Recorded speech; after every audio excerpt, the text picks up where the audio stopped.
Hi, this is Mike from Mike's Unboxing Reviews and How To, and today we're going to be taking a look at this. This is the Gamemax Kamikaze Pro case, but it's got one major flaw. Keep watching to find out what it is.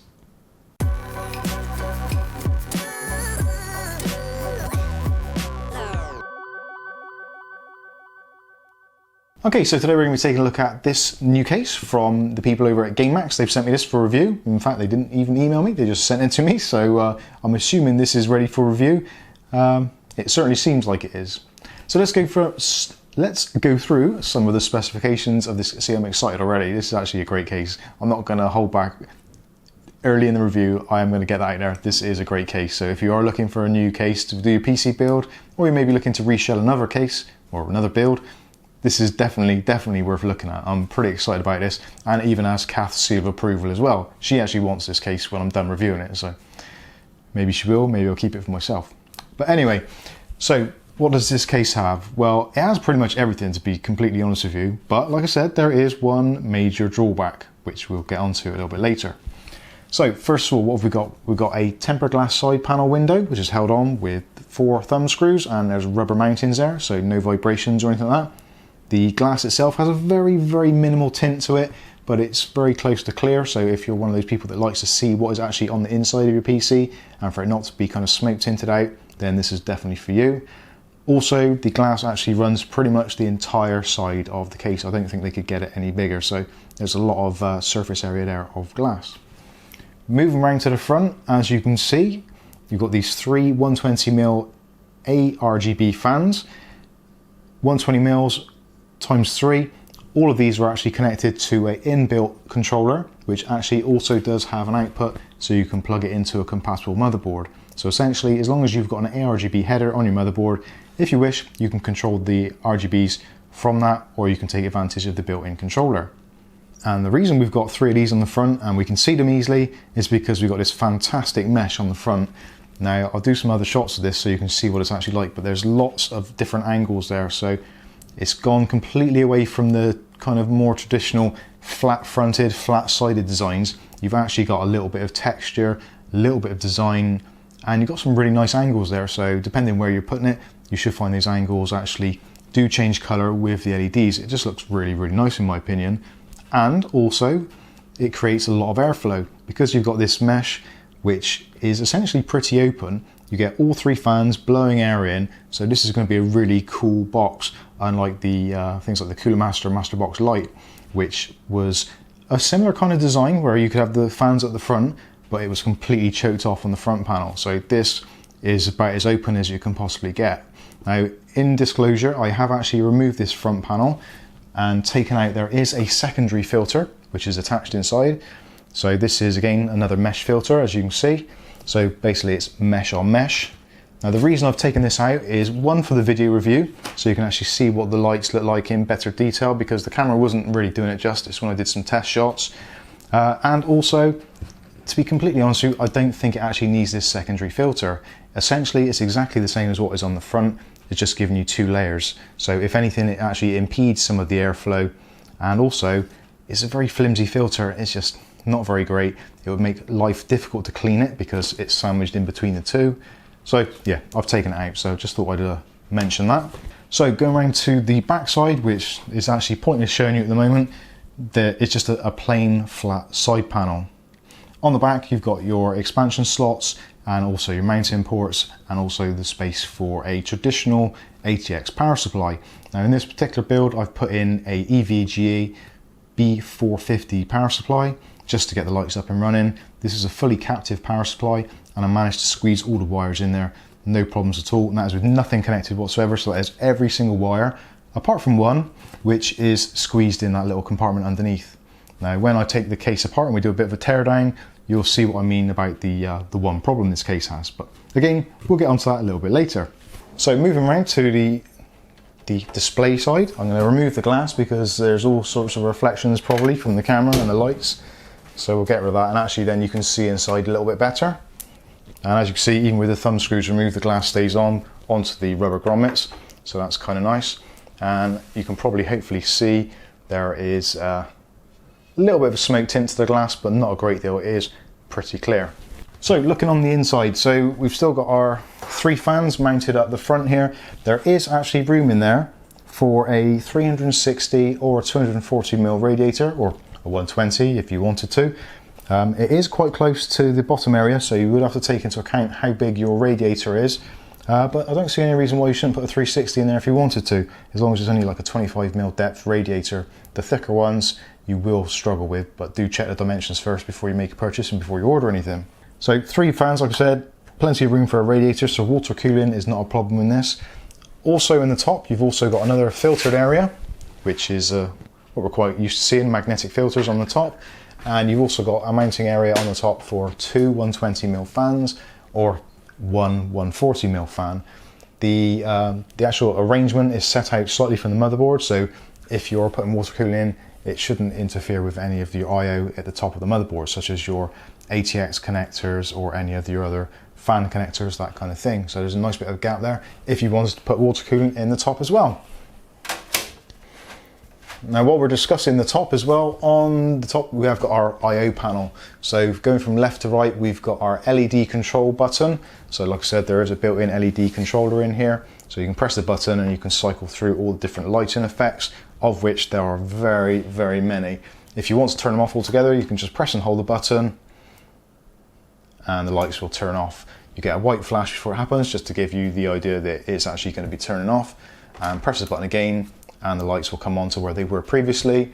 Press the button again and then you can start going through all the various lighting cycles, which is pretty common for these kind of setups. Next to that, you've got 2 USB 2.0. You've got a headset port, so microphone, headphones. Next to that in the center, you've got a power button, got a nice clicky power button. Next to that is our reset button, which is slightly recessed, so you won't accidentally press it, and it is quite a small button as well, so it's actually quite difficult to press, to be fair. Next to that, there's 2 USB 3.0 ports, and on the very end, we've got our fan controller. So if any of you are concerned of controlling all 4 fans, fan speeds, all that kind of stuff, there is a controller. Now, it's not a very elaborate controller, it's literally a 3-speed. So 1 speed is off, which is what they are on now. So on the low speed, you get a gentle breeze. Actually, sorry, that's the high speed. So that's high speed at the moment. That is actually taking through a considerable amount of air, and Kath is behind the camera and she's saying, I can feel it. So there is quite a breeze coming out through there. So you can turn it back off. So if you want silence and you just want the lights, all well and good. If you're going for a sort of like a lower end system that doesn't need a lot of cooling, but you still want your lighting, then you've got it there. And the other setting is our low setting, which if I get close enough, you can possibly hear, but I can't actually hear the fans over the PC in the background, which has got 6 or 7 fans in it. So this thing is actually super quiet. So we covered the filtration, great filtration. So we've got filtration on the front. We've actually got filtration on the bottom as well for the power supply. We've got filtration on the top. So it's going to be pretty clean, keep itself nice and clean, which is a nice thing to see. So moving to the inside now. So we've got a ventilation grill at the bottom. So if you are going to stick with hard disk drives, you can put 2 hard disk drives in here, 3.5-inch drives. Alternatively, you can put it in there if you want to do smaller drives. There aren't actually any sleds included. It's purely with thumb screws. So if you want to put smaller drives in, you will need some kind of adapter to do that. There is also mounting areas for 2 SSDs or 2.5-inch drives, which are removable on these sleds. Unfortunately, the screws on these aren't captive, which would have been nicer to see, but I don't think it's a deal breaker. So you can mount the drives on there and put them in. Or alternately, if you want to keep that area a little bit plainer, you can remove these sleds altogether. You can also mount another drive, or possibly even another 3 drives with the various holes which are laid out on the motherboard. They don't actually say that in the instruction manual, but taking a close look at it, I think you could probably get at least 4 SSD size drives or 2.5-inch drives, maybe a 5th if you're a little bit creative with your connectivity on the back. There is actually on the back the fan controller and LED controller, so you do have to take that into consideration. So this back area isn't completely free, so you might have to move some things around, but certainly lots of room for drives. Like I said, 2 3.5-inch drives is standard, and 2 SSDs in this bottom basement section, and potentially more drives in this area here. The basement has got a cutout here, so if you've got a particular power supply and you want to show off the branding, you can do. For me personally, I would have actually probably rather seen that just flat and blanked off, just to keep it all nice and smooth. Again, personal preference on that, I think. The back plate, lots of access there for the back plate. Now you'll probably notice by now, well, not necessarily a drawback, but a definite requirement. This is for micro ATX and ITX boards only. This is not big enough for ATX size chassis. So if you're looking for an ATX build, this is not for you.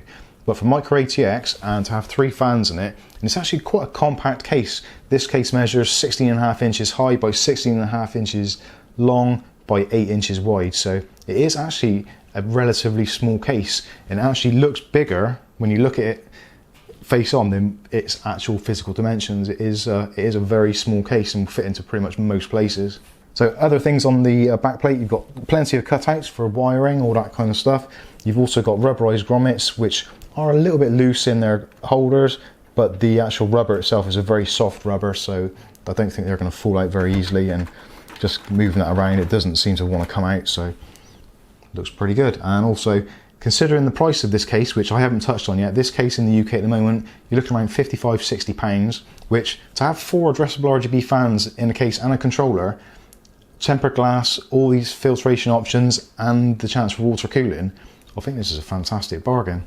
Okay, so moving back to the rear of the case, so 120mm cutout for the fan, which is pre-installed. You've got your IO shield, which is full size, and you've got your removable blanking plates there, which is nice to see. So individual removable blanking plates, which is something we don't often see on cases of a lower cost value. Quite often they're just those kind of removable metal ones that snap out, but these are actually removable and replaceable and straight out of the box, which is nice. You've got your typical thumb screws again for the side for the release panel. Some people like those, some people don't. I'm totally fine with it, but again, if some people may find that a deal breaker because they want it flush, whatever, that's what it is. So let's move around to the actual back of the unit. You can see a little bit of the mess I've already made. I have done some cable management of this, to be fair. I haven't gone to town on it, but I wanted to show you what it was actually like, see what you are actually going to be dealing with when you come to wiring this up. So I've tried to group these together already. So you've got your IO connections, so your normal motherboard connections, so reset, switch, power LED, all that kind of stuff. Again, actually all the cables are black, so they're going to hide quite nicely, going to be quite stealthy. Next one, you've got your molded USB 3.0. This is your front audio connector, I believe. Yes, it is. It doesn't actually say on there, but yeah, that's the front HD audio, and also you've got your USB 2.0. These were a slight disappointment, if I'm completely honest, because those coloured cables which are shown at the end. Again, not really a deal breaker at all, but it would have been nice to see those sleeved right up to the end. Maybe a little bit of extra heat shrink tubing on the end would have been nice, but again, not a massive deal. So let's look at the rest of the cabling. So we have cables coming from the rear chassis fan, which run along the top there, which I haven't done particularly neatly, just so you can see where the cables run and my suggested kind of route for those cables, so along the top and down. You've got your main controller board here, so this has all the connections for the RGB fans. Now the RGB fans use the standard ARGB pinouts, so that's the 3-pin with 1 pin missing. You can actually add additional addressable RGB fans.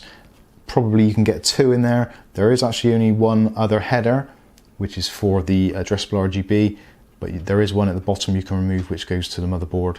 So you may be able to get another one in there. Essentially, I think with probably 4 fans in there for micro ATX build, it should be more than enough, but there is potential to add a couple more if you wanted to. So you've got extra wiring, which goes to the RGB switch.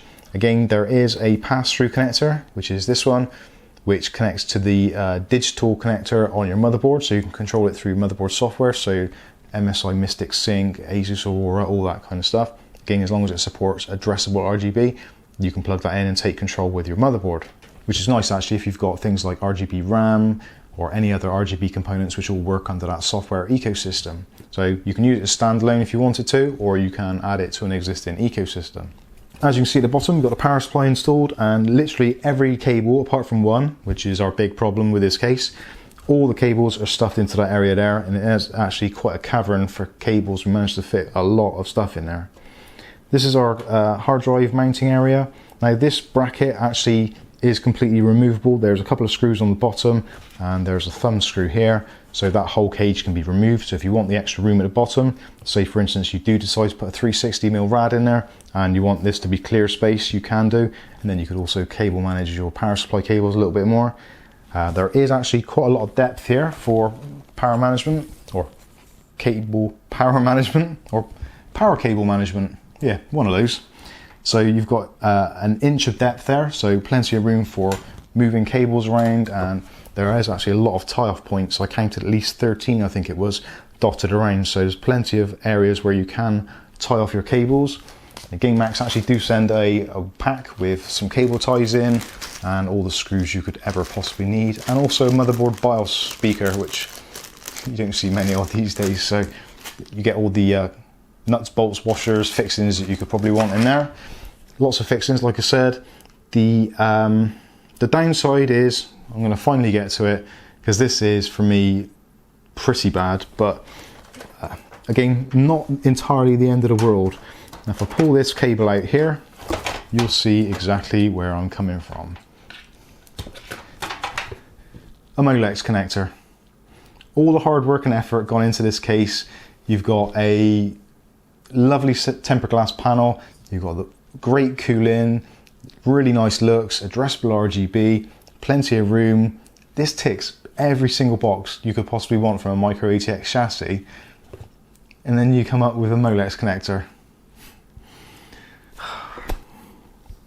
Dear, why just one thing? This case is pretty much, to me, 99% perfect for pretty much any build you want to do micro ATX. But MATX connector, I know people harp on about it. It isn't a big deal. You can get a MATX to SATA adapter, all that kind of stuff. But really, we have to? But for me, actually, this whole case, the unboxing of it, going through all the specifications, looking at it, it is genuinely a fantastic case. And the only other real downside I can see of this actual case is the fact it is micro ATX. Especially at the moment now. At the moment we're in July of 2019, so micro ATX for the new AMD Ryzen 3000 series, I don't think there's a micro ATX board on the market at the moment which is within kind of sensible money. We're still waiting for the 550 or 650 chipsets, whatever they're going to be. We're waiting for those to be released, so we don't know what's going to happen with that. So you would be looking at B350, B450, or obviously the Intel alternatives if you are considering an Intel build at the moment. Other than that, the fact it's micro ATX and the fact you've got a MATX connector, other than that, for me, this case is perfect. And of all the cases I reviewed over the last couple of years, this one does really, it ticks all the boxes. It looks nice, it's got plenty of room to work in, the build quality is excellent, there's plenty of cable management, it's got built-in RGB, it's got a fan controller, it's got lights you can control independently on the motherboard. What more could you want? And in fact, let me know, what more do you want? Let me know in the comments what you think this case is missing, apart from obviously a SATA connector for that. But other than that, I don't think there's anything else you could possibly want from a micro ATX chassis. Good price again, like I said, between £55–60, depending where you buy it from. I haven't seen them on Amazon yet, only from Scan in the UK, so you might want to check them out. I will put some links in the description below so you can check them out. But like I said, let me know in the comments what you think of it. There will be actually a build coming up very shortly in this. I am going to put a pretty modest build in there because, like I said before, we haven't got the micro ATX boards out yet for the new Ryzen 3000 series, or at least not ones which are kind of sensible money. So I will be doing either a B350 or B450 build in this with probably a Ryzen 2200G, just to make it a kind of a moderate gaming system with a graphics card. You can fit pretty much any graphics card you wanted to in there, but I'll probably go with something like an RX 580, something along those lines. So keep an eye out for that. When that's released, obviously if you're a subscriber, you'll get notified. So if you're not a subscriber already, click on the subscribe button, click on the chime button and choose all notifications, and you'll see that video when it is made. So there we go. There is the Gamemax Kamikaze Pro. I've been Mike. This is Mike's Unboxing Reviews and How To, and hopefully we'll be catching you in the very next video. Thanks for watching.